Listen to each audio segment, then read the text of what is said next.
all this time leading up to Easter, for about 6 weeks, 5 or 6 weeks, we've been focusing on what we've called the hidden life. This is the last of the official hidden life sermons, because next Sunday is Palm Sunday, and we'll be right into the place where that hidden life in God became public and became God's rescue plan for a whole world. But we're really focusing on what it means to have a personal time with God, to really unplug from the things going on around us, and to just communicate with God and let Him talk to us in some special ways. And I really want to second the invitation that was given there during the announcements.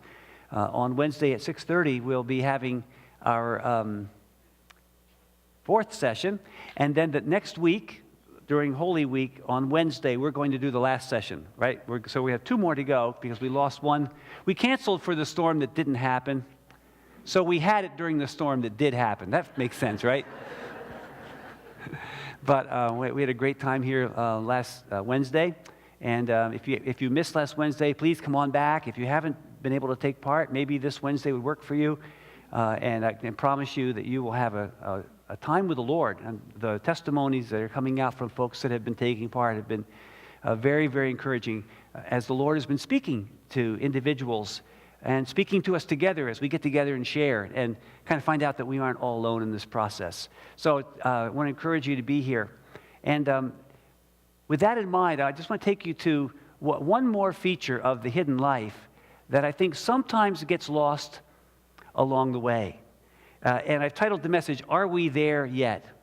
Because we're going to be talking about that aspect of our journey with the Lord where we sometimes get stuck in a rut and start to think that, hey, aren't we already here? Haven't we already done it? Isn't this what it's all about? And we find out that God has so much more for us. Do you remember Blockbuster?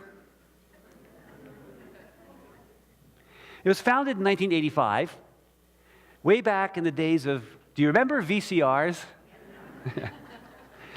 In 1991, Blockbuster sold for $8.4 billion. Okay? That's 6 years from startup to $8.4 billion. Smashing success by anybody's standards. They were raking in the cash through, do you remember this one? Late fees. They had figured it out. It was sort of like the old library trick. You don't bring the book back. Remember, but the book fine was what, a nickel? Yeah, it wasn't a nickel at Blockbuster. But then a guy named Reed Hastings came along. He got dinged for $40 when he rented Apollo 13, didn't get it back in time. $40 for one rental of one movie. It made him so mad he went out and started his own company. He called it Netflix. In the year 2000, Blockbuster made $800 million on, guess what? Late fees. That doesn't count renting the movie in the first place. And it was in that year that they had the chance to buy Netflix for $20 million. They passed on the offer. The late fees, the money was rolling in. There was no need to pick up this little weird company on the side. End of story. Why did Blockbuster go bust? Because they did. Well, after revolutionizing the video rental world, they failed to catch the next wave. The leaders of Blockbuster, evidently addicted to all that late fee money, refused to think outside the box and imagine a world in which you could make even more money without charging outrageous late fees, like actually providing a service instead of penalizing people. And of course, they never imagined a world in which you wouldn't have to go to the store and bring something home with you. Netflix kind of jumped the curve by mailing you the DVDs? Remember that deal? And you just put them back in the envelope and back they went. But all that was just to set us up for what we do now. And who knows what's next. So when Blockbuster pulled in enough late fee money in 1 year to buy Netflix 40 times over, they stuck with the old plan.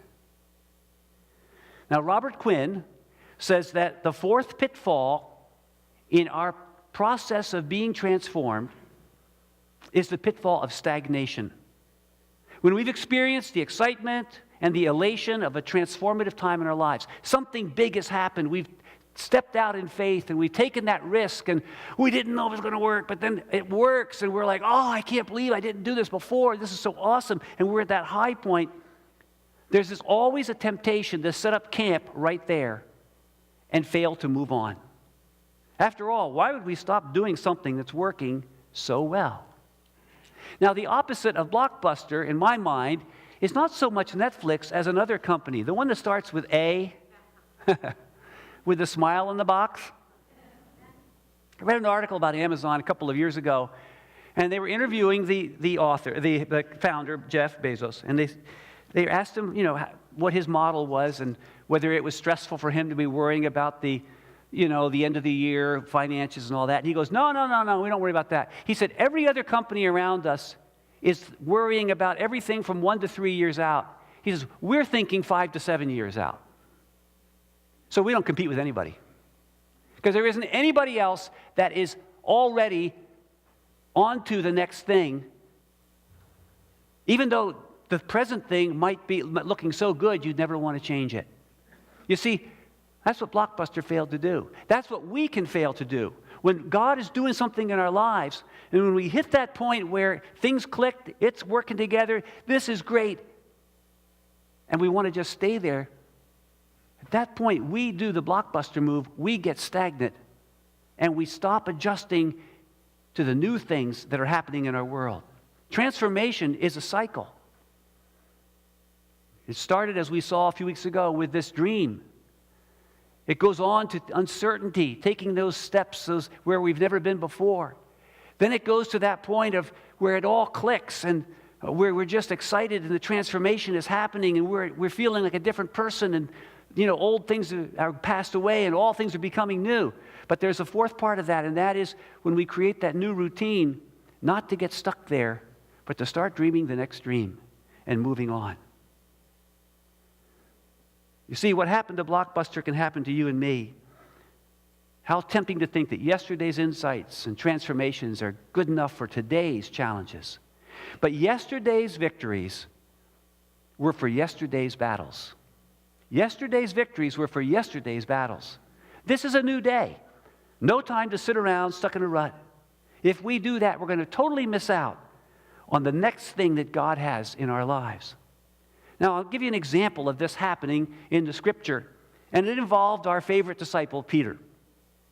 Peter walked right smack into this pitfall of being stuck in the old when Jesus took him and James and John on a mountain climb. The entire expedition was soaked, for them certainly, with Exodus connotations. It connected with their deepest story as a people, God bringing them out of slavery and to the promised land. The Exodus story, if you go into the very middle of the book of Exodus, tells of Moses climbing a mountain, Mount Sinai, to meet God and to receive the commandments. And we read this in Exodus 24. I want to set this up for you. Exodus 24, verses 15 to 18. Now here we are. God has brought his people out of Egypt through the Red Sea, and they've gone all the way to Mount Sinai, and now Moses is going up to meet God. When Moses went up on the mountain, the cloud covered it, and the glory of the Lord settled on Mount Sinai. For 6 days the cloud covered the mountain, and on the seventh day the Lord called to Moses from within the cloud. To the Israelites, these are all the people camped at the bottom, the glory of the Lord looked like a consuming fire on top of the mountain. Then Moses entered the cloud as he went up on the mountain, and he stayed on the mountain 40 days and 40 nights. Now Mark tells us that when Jesus took the 3 disciples up the mountain, he was recreating this moment of encounter with God. First of all, there is a statement that they climbed the mountain this is in Mark chapter 9, verse 2, after 6 days.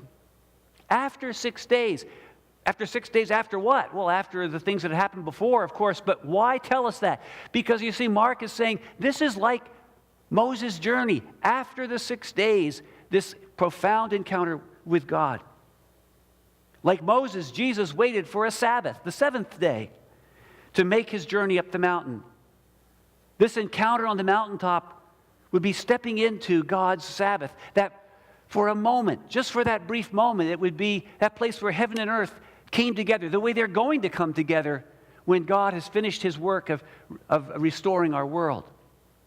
Second thing, just as Moses was instructed to bring some people with him, Jesus brings his 3 closest disciples. And third, in the Exodus story, Moses and his company experienced the glory and the presence of God himself. You can't experience more than what they experienced. It's so similar to what John experiences in the book of Revelation. Exodus 24, verses 9 and 10, we read, Moses and Aaron, his brother, Nadab and Abihu, these were priests, and the 70 elders of Israel went up and saw the God of Israel. Under his feet was something like a pavement made of lapis lazuli, blue, as bright blue as the sky. They had this incredible moment where for just that brief moment, everything clicked, everything was all together, everything was perfect. Heaven and earth were completely meshed.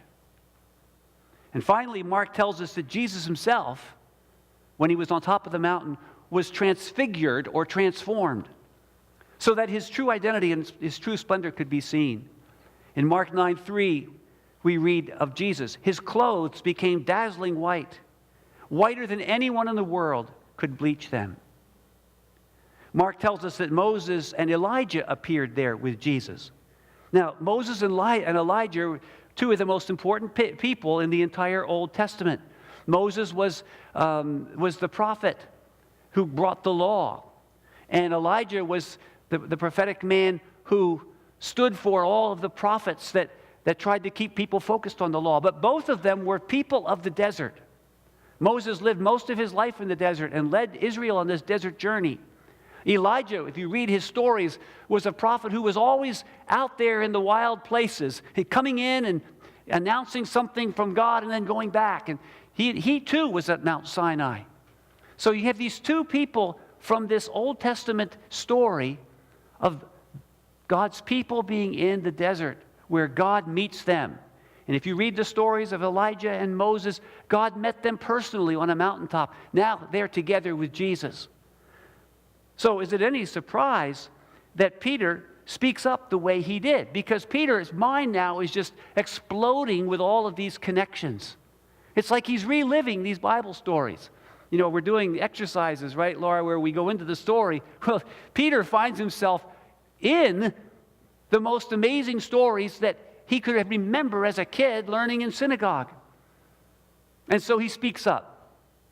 Mark 9, 5-6. Peter said to Jesus, Rabbi, it is good for us to be here. Let's put up 3 tents, one for you, one for Moses, and one for Elijah. And then Mark tells us he did not know what to say. They were so frightened.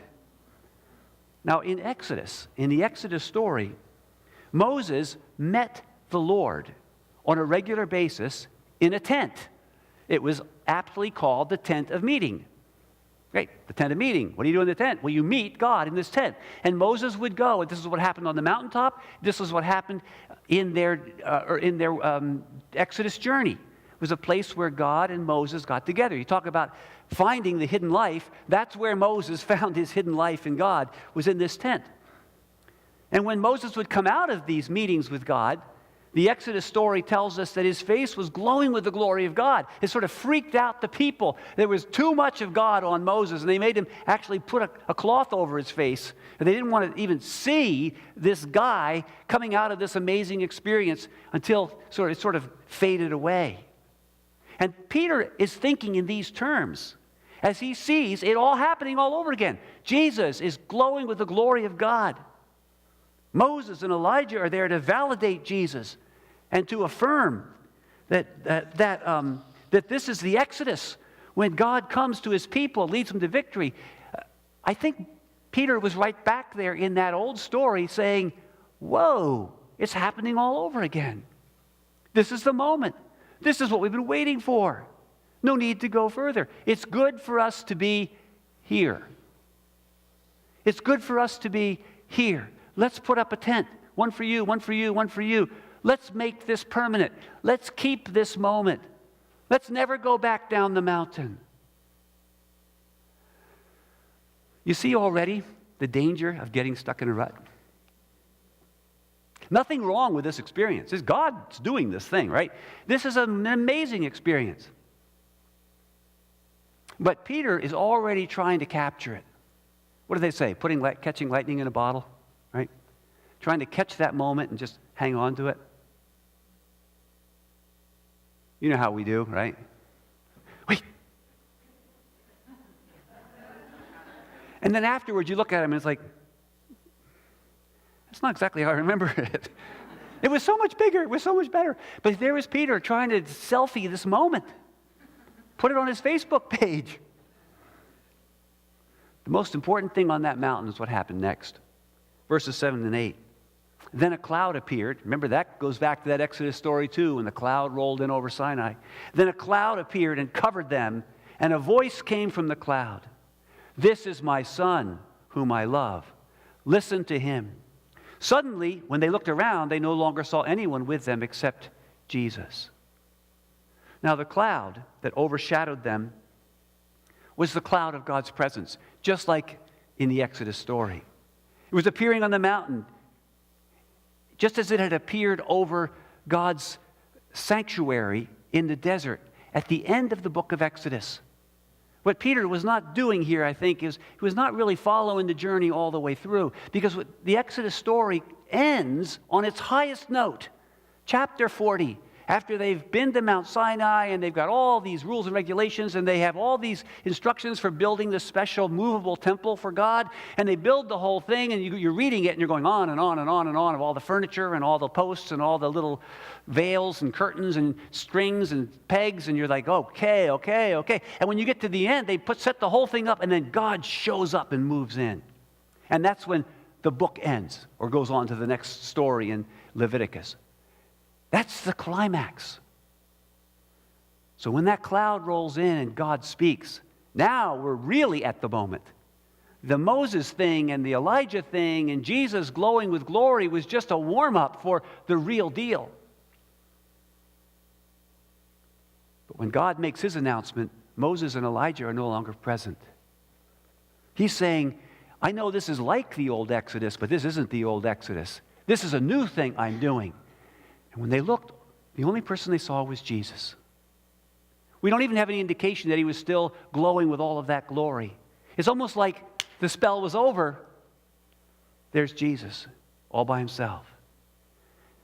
And God says, you listen to him. This is my son. You listen to him. Now, those words, listen to him, take us back to what God said to his people about a future Exodus, way back in Deuteronomy when they were still finishing up that first journey. In Deuteronomy 18:15, Moses promised this to the people. The Lord your God will raise up for you a prophet like me, Moses, from among you, from your fellow Israelites. You must listen to him. There's going to be another Exodus. There's going to be another event. There's going to be something even bigger than what we're doing. This isn't the last time God moves and shows up and does things. This isn't the end. This isn't the destination.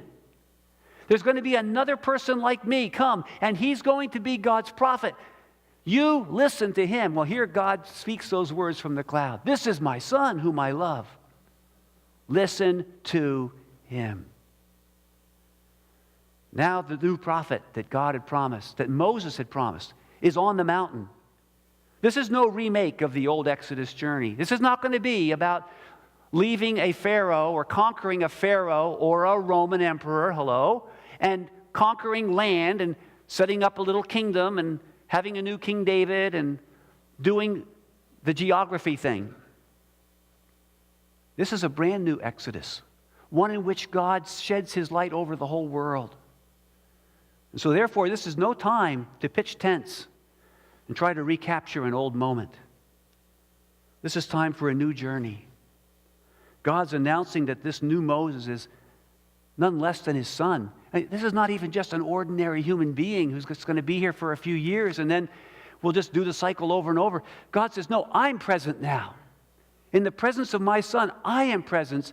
This is the final Exodus beginning right here. And that's why when God finishes speaking, there's nobody left to look at except Jesus himself. Now, on the way down the mountain, Jesus gave them some instructions for the journey ahead. Verses 9 and 10, as they were coming down the mountain, Jesus gave them orders not to tell anyone what they had seen until the Son of Man himself had risen from the dead. They kept the matter to themselves, discussing what rising from the dead meant. You can imagine, they have just seen Jesus transformed into all of his heavenly glory, and now the same Jesus is saying, don't tell anybody what happened until I finished rising from the dead. They're like, you're going to die? They don't dare say it. He's been trying to tell them. They've been like, nah, nah, nah. They don't want to hear what he has to say. He says, don't tell anybody until I've risen from the dead. What's this rising from the dead stuff? Wait a minute. We've just been on top of the mountain. We've just seen heaven and earth completely come together. We've just had a picture of the end of all things. We've been in that beautiful Sabbath moment. That's what it's all about. That's where we need to be right now. Jesus is going, you're going to have a funeral before you have a celebration. And it's going to be mine. The prophet like Moses is going to die? What kind of exodus is this? Jesus is trying to help them see that this mountaintop adventure was not the end of the journey. You know, Peter, I think, was like the kids sitting in the back seat, asking for the 100th time, are we there yet? It's been a long trip. The kids got up extra early, had breakfast on the road, and now when you're pulling into a motel, all they can think about is a swim in the pool and chicken McNuggets at McDonald's. They've done the traveling thing. Little do they know, this is only day one. I mean, you know, you get them in the pool, and they're having fun, and you almost need like a great white shark to get them out of the pool, because they don't even want to get out of the pool and go to bed. They aren't even thinking about, hey, guess what? We're going to sit in the car for 10 hours tomorrow. Hooray! They're finished. This is it. Why do we have to leave? We got a pool. We got McDonald's. We got cartoons. Yeah, but we're going to Disney. I don't want to go to Disney. I want to have the pool. I want McDonald's. And that's what Peter was doing. He was there. It was like, this is it. This is perfect. Just the three of us with just the three of you. Whoa, this is awesome. And Jesus is like, dude, we haven't even started this trip. They had by no means arrived. The top of the mountain was not the promised land. It was not God's new creation. It was more of a starting point than a destination. And this new Exodus with its Mount Sinai moment up on the top of Mount Hermon in northern Galilee was a journey that would go through the valley of the shadow of death before Jesus won the final victory.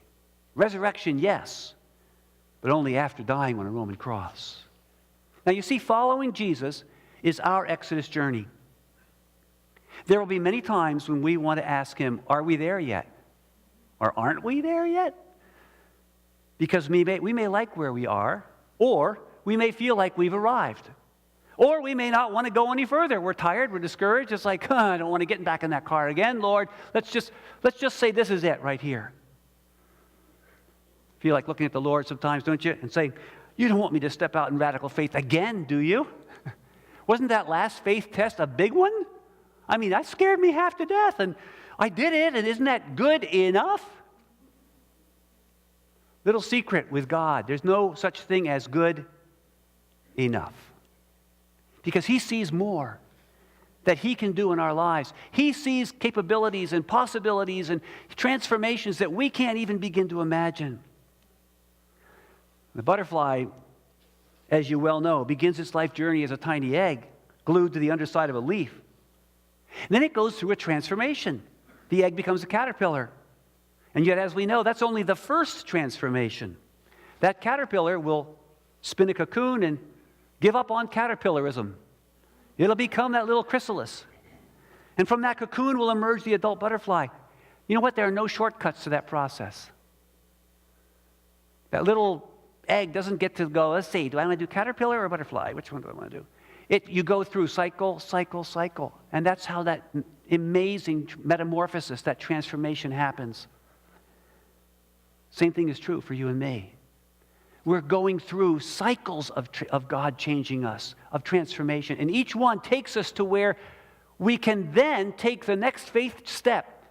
Because we're stronger, we are more like Jesus, and now we're ready for that. Now, if we'd had that test At an earlier stage, we probably would have said, oh, can't do it. So God brings us along step by step, so that the transformation you're experiencing today is preparing you for a faith step sometime in the future, maybe right around the corner, and maybe 5 years from now, don't know. But you would never be able to take that next step unless you've been through this part of God changing you.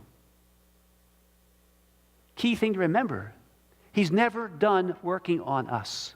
Never done. Not till the day that we close our eyes for the final time and step out of this world into His presence. That final transformation.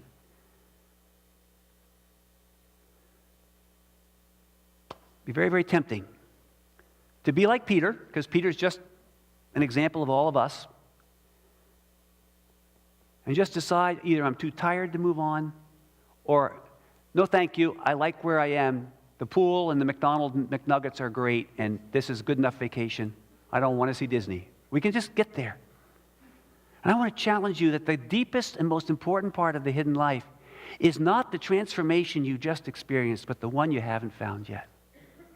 That amazing change that God is going to be doing in your life. Every step of this process is absolutely necessary. Having that dream, stepping into uncertainty, finding that God is there and helping you step into that new insight and that new revelation of who you are in Christ and who He is, and feeling that transformation and getting so excited, then figuring out how to make that a daily part of your life. All of that is important. But there's always going to be the voice of the Holy Spirit saying, okay, and now, what about over here? What about over here? You mean we do it all over again? And He says, yeah, it's going to be even better this time than it was last time. You're going to grow even more. You're going to experience life even more fully. You're going to deal with things that you could never have dealt with before. You're going to be there for people who you couldn't have been there for before. Is it going to be harder? Well, of course it's going to be harder, because you're going to be conquering more through the power of the Holy Spirit. Become more and more like Jesus. So I want to challenge you. If you're in that place where for whatever reason you just feel like it's just time to be the spiritual couch potato, grab the chips and the popcorn and flop back in the chair and just hit the remote and just put my life on cruise control. If that's where you're at, take some time to just talk to the leader of the journey. This is my son whom I love. Listen to him. Listen to what the Lord is saying in your life. I don't think we have to go out and blow up our lives just because things are good. I'm not saying that at all. Be very thankful. But I can promise you that when God brings blessings, He brings greater opportunities as well. And if you're in a place where you're saying, I am so tired, I'm so fatigued, I can't even go, but lift up one more foot above the other, past the other, let the Lord heal and strengthen and bring that sense of recovery we talked about last week, that food in the desert. Let Him strengthen you. But understand that He's not always going to just produce food in the desert every single day for the rest of time. He's going to show you His provision and His blessings in other ways as well. So don't get stuck in a rut. We don't end up living on late fees when God's got a whole new model out there for us that's way ahead of everything else that's going on in the world around us. Our world needs people like that. It needs people who are proactive in their spirits, who don't just get caught up with the latest news cycle, who aren't just addicted to whatever the Facebook feed is saying, but who are out there praying into the next thing that God is doing, preparing their hearts to be there for someone they haven't even met yet, who is going to need to have a prayer time and a conversation with them. God needs us to be leaning forward all the time into the next thing He's doing. We'll never figure it out, but He already knows. So, no need to be stuck in a rut. Can we bow our heads together and ask our prayer team to come, and also our worship team?